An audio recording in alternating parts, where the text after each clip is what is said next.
bénigne du foie. C'est un vrai sujet médico-chirurgical.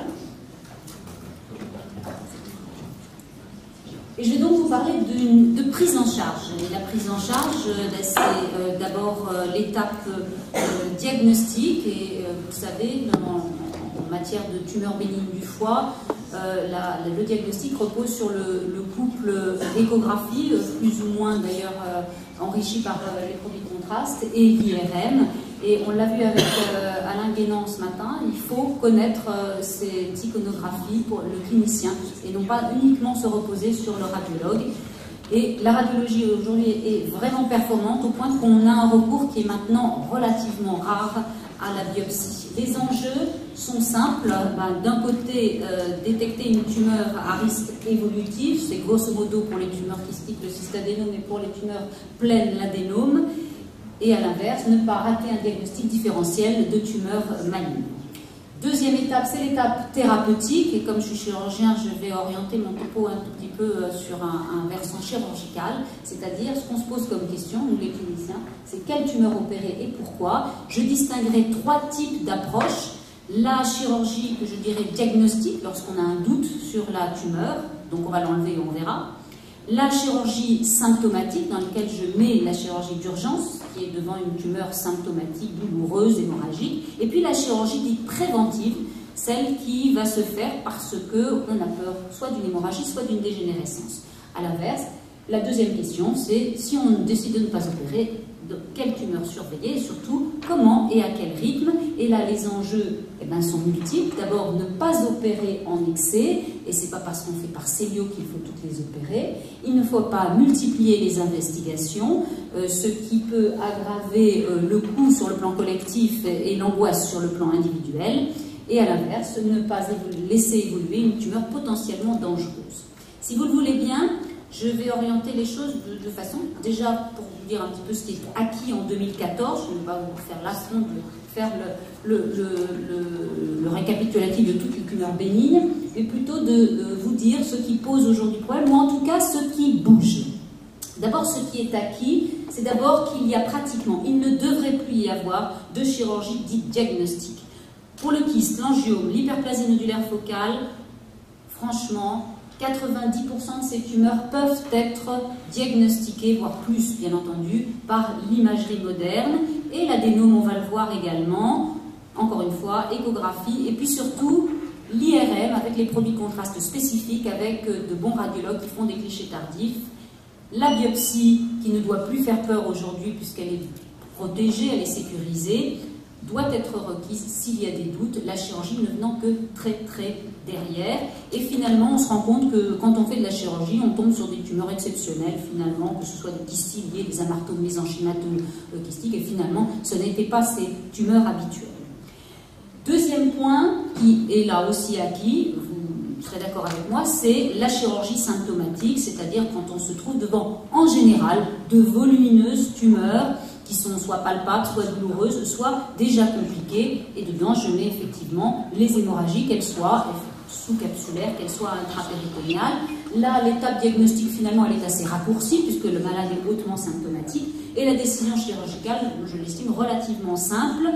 C'est le domaine pour le kyste biliaire compliqué de la fenestration célioscopique, ou pour les tumeurs bénignes pleines, de la résection chirurgicale. Exemple, ici en haut à gauche, un volumineux kyste biliaire qui entraînait une dyspnée, fenestration célioscopique. Plus bas, vous voyez que ces kystes vont entraîner une petite réaction pleurale avec une compression de la veine cave, était responsable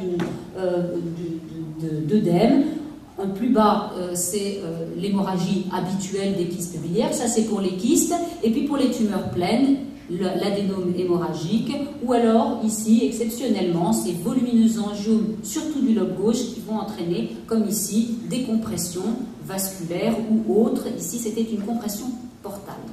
Cette chirurgie, elle se fait plus ou moins en urgence pour les hémorragies intrapéritonéales. Vous voyez, c'était le cas en haut de volumineux hématome rompu en intrapéritonéal qui a justifié une lobectomie gauche en urgence. Sinon, on préfère effectivement attendre. Ici, un hématome sous-capsulaire géant qui, opéré tout de suite, aurait nécessité une chirurgie un petit peu lourde. Si on attend suffisamment la résorption de l'hématome, avec ou sans embolisation, eh bien, on peut faire une chirurgie économe, car c'est effectivement dans ce contexte de tumeur bénigne qu'il faut être extrêmement exigeant sur la qualité de la chirurgie. Ça doit être, comme je dirais, un sans faute. Elle doit être justifiée, elle doit être sans transfusion, sans mortalité, avec une morbidité minimale, mais également économisant le maximum de parenchyme, avec le moins possible de préjudice, qu'il soit fonctionnel ou esthétique. Et c'est bien entendu là qu'on peut mettre le bénéfice de la célioscopie. Arrivons maintenant, et c'est plus intéressant, à ce qui bouge. Ce qui bouge, c'est cette chirurgie préventive. Il est clair qu'on ne doit pas envisager de chirurgie pour des tumeurs dépourvues de génie évolutif, kyste, HNF ou angiome, vous serez tous d'accord. Donc, on parle ici de tumeurs hépatocytaires, et c'est effectivement pour prévenir le risque d'hémorragie et de dégénérescence, et je parlerai bien évidemment de l'adénome. Deuxième point qui reste discuté et qui est compliqué, c'est la prise en charge des tumeurs bénignes multiples, que ce soit l'adénomatose, la polykystose hépatique ou l'adénomatose. Venons d'abord en premier sur les tumeurs asymptomatiques. Alors, il y a, vous le savez, deux tumeurs hépatocytaires, une dont on ne parle plus beaucoup parce que c'est la HNF, on sait que c'est une tumeur gentille. Ça ressemble un petit peu à l'adénome avec ces hépatocytes, ces artères, pas d'espace porte, l'une a plus de voies biliaires que l'autre, peu importe. L'une n'est pratiquement pas une tumeur puisque c'est une prolifération polyclonale, l'autre, l'adénome, est une vraie tumeur. Donc je passe sur cette tumeur qui a des complications exceptionnelles, même les douleurs sont rares dans les HNF, il faut qu'elles soient vraiment très grosses. Le diagnostic différentiel, il faut en parler un tout petit peu, c'est le carcinome fibrolamellaire. Et puis là, clairement, le traitement chirurgical est, quand c'est asymptomatique, nul, et quand c'est symptomatique, encore faut-il le démontrer, rarissime. En revanche, l'adénome, c'est plus compliqué. C'est cette tumeur qui est classiquement en relation avec les œstroprogestatifs. Le diagnostic, on va le voir, est moins facile et les complications sont potentiellement graves. Donc, on disait qu'il fallait les opérer, ces adénomes. Le plus important, c'est de définir les risques évolutifs des adénomes. Ça, on avance. On a beaucoup avancé, d'abord grâce à des séries. Je vous ai mis les séries 2 françaises dont 2 françaises, Docmac et Bulac, celle de Beaujon et de Bordeaux, et vous voyez que le risque hémorragique va de 25 à 50%, et le risque de dégénérescence de l'adénome, il n'est pas énorme, il est de 4 à 8%. Mais quand vous voyez je ne sais pas si j'ai... Ouais. Quand vous voyez ici, ça ne marche pas, très bien, c'est pas grave, le tableau, vous voyez que ce risque, il est tout de même extrêmement dépendant de la taille de la tumeur, puisque plus de 5 cm, on a des hémorragies microscopiques dans 68% des cas, macroscopiques dans 24%, ce qui contraste avec les plus petites tumeurs, et même le risque de transformation maligne, il existe donc lorsque les tumeurs sont relativement grosses. Gros, ça veut dire le cut-off, il est à 5 cm, et c'est ce qu'on retient un petit peu. La taille, c'est pas suffisant. Ce qui a fait le plus de progrès, c'est ça, c'est la biologie moléculaire, puisqu'on a pu montrer qu'il y avait des mutations dans les adénomes, et ça c'est le gros travail de l'équipe INSERM de Jessica Zuckman et de l'équipe de Bordeaux d'ailleurs de Bulac-Sage. C'est premièrement la mutation du gène TCF1 qui code pour ce facteur de transcription qui est l'HNF1-alpha situé sur le chromosome 12. C'est très important, c'est une mutation qui est en règle générale somatique biallélique, mais dans très peu de cas, elle peut être constitutionnelle, c'est-à-dire on le retrouve dans le sang, c'est associé au diabète maudit 3. Et c'est associé à la répression de la glycogénèse et de la synthèse des acides gras. C'est pour ça, on va le voir, qu'on a une inactivation d'une protéine porteuse pour les acides gras, le LAFPP. Deuxième mutation très intéressante, c'est celle bien connue dans la carcinologie de la bêta-caténine, et vous le savez, on en trouve dans le CHC. C'est une mutation qui ne peut pas être associée à la mutation du HNF, elle est exclusive, c'est celle qu'on trouve dans la glycogénose justement. Et puis il y a d'autres mutations, il il y a une implication des facteurs inflammatoires. Bref, cette découverte de biologie moléculaire a permis de définir une classification que vous connaissez en 4 groupes. Le groupe 1, c'est les adénomes mutés HNF1-alpha, qui sont en général stéatosiques et qu'on retrouve dans les diabètes MODY3. C'est 30% des adénomes. Moins fréquents, les adénomes mutés bêta-2 caténine. Et ça, c'est des adénomes un peu particulières avec des arrangements un peu curieux. Ça ressemble un tout petit peu à, justement, des carcinomes hépatocellulaires. Et c'est là qu'on trouve les transformations malignes. 3e groupe, grand groupe, c'était les anciennes HNF télangiectasiques. C'est l'adénome inflammatoire, 35% des adénomes. Et là, on a un comportement histologique qu'on peut déjà voir, sans faire de biologie moléculaire, avec des infiltrats inflammatoires importants. Ce sont ces tumeurs qui saignent. Et enfin, un groupe 4 où on ne trouve ni HNF, ni bêta-caténine et ni infiltrats inflammatoires.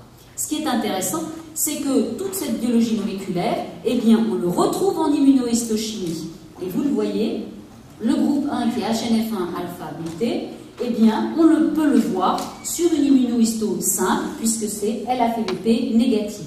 Pour le groupe 2, c'est un marquage de la glutamine synthétase, et pour le groupe 3, c'est un marquage du sérum amyloïde, qui est tout simplement une protéine de l'inflammation. Autrement dit, votre anapathe sur la coupe peut classer ces adénomes, et c'est important en clinique, puisque, je le répète, le groupe 1, ces fameux HNF1-alpha mutés, eh bien, les risques hémorragiques et de cancérisation surtout sont bas, plutôt bas, on va le voir. Les bêta-caténines, là, le risque, c'est le CHC, et les inflammatoires, là, le risque, c'est l'hémorragie. En plus, aux merveilles, l'IRM peut faire cette caractérisation. Là, vous avez les HNF1-alpha mutés, ils sont stéatosiques, et bien, on le voit. Vous voyez qu'en T2, on le voit ici, donc c'est LFBP négative. En T2, ils sont discrètement hyper intenses et vous voyez que si votre radiologue fait une saturation de graisse, ça fait des trous noirs. Ces adénomes sont fortement stéatosiques, c'est des HNF1-alpha. Aussi, les inflammatoires peuvent être connus, et bien tout simplement dans les phases injectées de l'IRM avec un rehaussement artériel important, ils sont un peu hétérogènes, ça persiste à la phase portale. Votre radiologue peut dire que ça ressemble à des adénomes inflammatoires. C'est un petit peu moins net sur les bêta-caténines, c'est là où on pose des questions sur les carcinomes hépatocellulaires. En résumé donc, on a maintenant, avec ces tumeurs asymptomatiques, des pistes. Bien entendu, les critères cliniques sont fondamentaux. Je mets en premier la taille, bien évidemment, mais il y a, on va le voir, le patient, les désirs de grossesse et les symptômes. Et puis, le plus important, c'est que cette clinique peut être corrélée à la caractérisation moléculaire. Groupe 1, plutôt rassuré. Groupe 2, plutôt agir. Et groupe 3, plutôt se méfie. Si on n'opère pas, si on ne fait rien, il faut surveiller. Et là aussi, ça reste discuté. Il n'y a pas de consensus, en dehors du fait qu'il ne faut pas surveiller une tumeur comme l'angiome, l'HNF et le kyste. Pour l'adénome, il faut arrêter la contraception orale, ça, il y a consensus. Pour la grossesse, quand ce sont des petites lésions, et surtout plutôt HNF1-alpha, on peut autoriser les grossesses. Les modalités, pensez simplement à ne pas irradier les patientes. L'échographie peut être excellente, sinon c'est l'IRM, mais pas de scanner. Et le rythme, eh bien, le rythme est à adapter selon les patients. Je finirai sur le deuxième point qui est complexe, c'est les tumeurs bénignes, multiples. Et en premier, l'adénomatose. La définition, elle n'est pas claire dans la littérature. On repose sur celle de Fléjou de 85, plus de 10 adénomes. On a beaucoup évolué. Les équipes, les anapathes en particulier, ont bien montré qu'il existait un parenchyme anormal avec des micro-adénomes. Donc la définition aujourd'hui, il faut aller plus loin. Il faut d'abord se différencier les adénomatoses sur un terrain prédisposant. Et là, c'est là qu'on a des maladies vasculaires du foie, des glycogénoses et les diabètes MODY3. Sinon, et c'est le plus fréquent, eh ben, les adénomatoses sur un foie parfaitement sain qui correspondent à la classification initiale de Fléjou. Il faut ensuite différencier les formes et les formes histologiques. Exemple là, vous avez une vue célioscopique d'une adénomatose vraiment multifocale mais assez fruste qui est HNF1-alpha, vous le voyez avec des adénomes stéatosiques. Vous avez à l'inverse une forme ici massive qui déforme les contours hépatiques, et là c'est un foie entier là-haut, et là en bas aussi, c'est des pièces de transplantation. Et vous voyez que c'est des gros adénomes qui étaient pour l'un HNF1-alpha, hémorragique, et pour l'autre inflammatoire.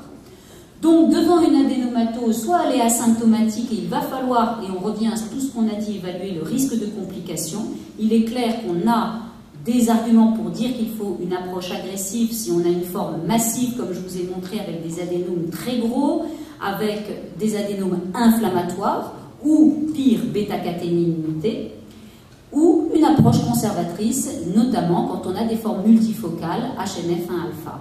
Dans les formes symptomatiques ou compliquées, là, il faut discuter au cas par cas avec soit de la chirurgie, soit de l'embolisation, soit de la radiofréquence. Bref, voilà par exemple un exemple d'une femme qui voulait une grossesse, des adénomes dangereux, plus de 5 cm sous-capsulaires, qui ont été enlevés pour permettre de mettre les compteurs à zéro sur les gros adénomes. Elle en gardait une dizaine infracentimétriques dans son foie, c'était pas grave, elle a eu 2 grossesses.